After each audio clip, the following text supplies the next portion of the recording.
Fair Park in Oklahoma City, Oklahoma for the Wide World of Horses coverage of the 2009 National Reining Horse Association Open Futurity. Hello everyone, I'm Lee Schneider alongside world champion Robert Chown, and we've got some great reining action coming at you tonight. That's right, Lee. This is it. This is the big dance for young reining horses. It's the most anticipated night of reining every year. We started on Thanksgiving about a week and a half ago with 400 head. Well, tonight we're down to 30. Let's get to it because we're going to know here pretty soon who reining's next superstar is. Well, in case you missed last week's episode, here's what we're doing. In order to give you better coverage, we've extended the Futurity over 2 episodes. And last week, we watched 6 of the first 14 riders compete, and this week we'll see who's going to be crowned our champion. So, Robert, let's take a look back and see the top 3 riders up to this point. Well, Lee, here we're looking at Randy Paul on Tinker with Guns, doing what I thought he did an exceptional job at, and that's running and stopping. You watch this horse run down there and curl up. He looked phenomenal. Here we've got a slow motion shot. Look at that. It doesn't get any better than that. That is gorgeous.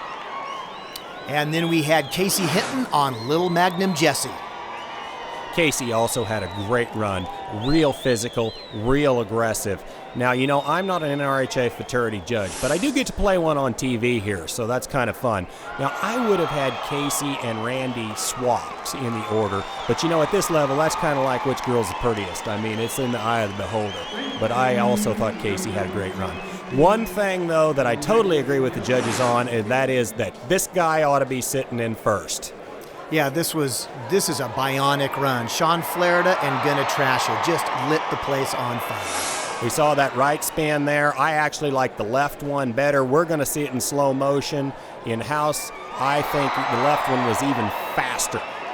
The position here is exquisite. You look at this horse, never misses a step with his front end. He's got that left hind pivot foot working for him. It is a wonderful spin. Yeah, and here's how things stacked up at the end of the first show. Sean Flaherty and Gonna Trash It are sitting in the number 1 spot with that 228.5. Followed by Casey Hinton and Little Magnum Jesse with a 226. Randy Paul and Tinker with Guns, followed by Michael Davis and Whippy's Tanab. Well, let's get part 2 started with Mike Boyle. He was the 18th rider to enter the pen. He's riding Hickashine.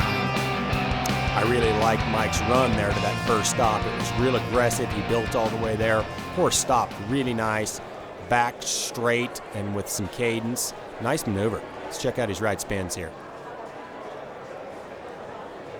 You know, nice little step and turn right there. Didn't have the speed and kind of the pizzazz that we've seen out of some of the other horses, but as far as form, that was a nice turn. Okay, started off to the left there, good, and I don't know if you noticed, Lee, that last turn, that horse kind of got a little too bent, and his footwork, when we're talking about that footwork in the front end, his footwork kind of fell apart a little bit there. You know, I don't think he'll be in a real big-time credit situation there with that set of turns.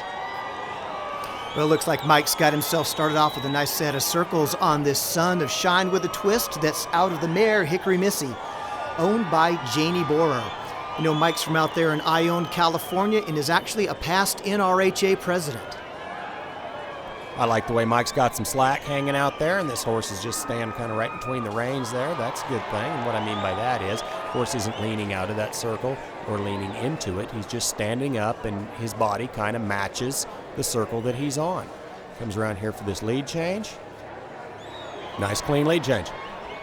And the judges really like the run. They're marking Mike a 220.5.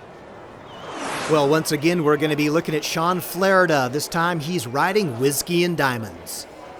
You know, Lee, last week we talked about these horses being bred specifically for this event. Here's a horse that, you know, I can remember 3 generations of this horse showing in the reining. So, I mean, there's a lot of history here. And this is a very well-bred horse by Top Sail Wiz, the all-time leading sire of reiners, and out of that great mare, Princess in Diamonds.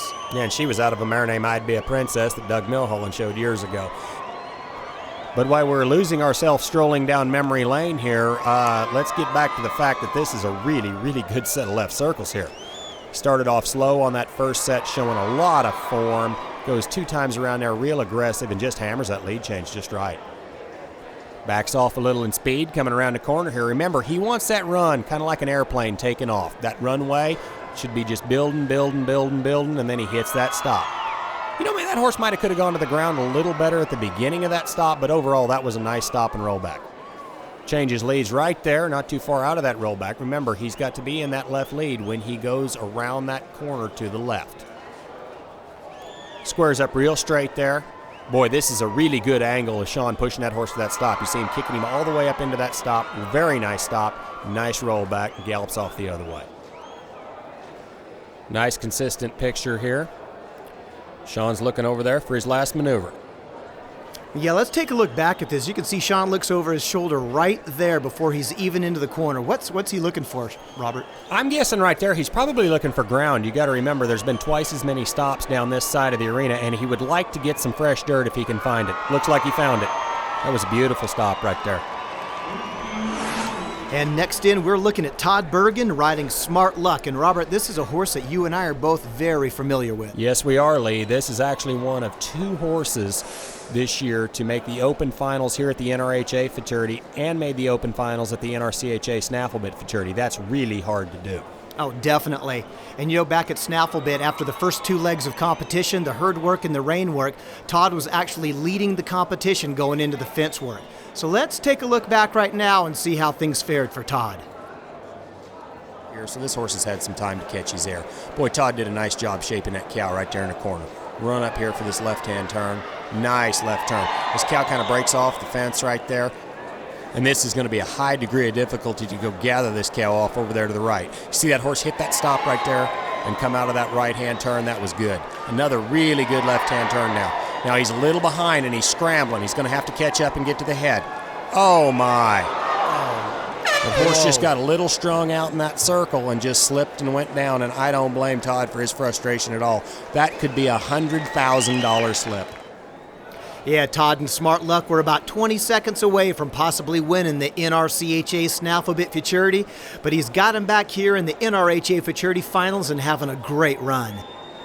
Yes, he is. That small, slow circle there to the left was really precise. That horse had a lot of form. Looked really nice. Picks up his hand a little bit coming across.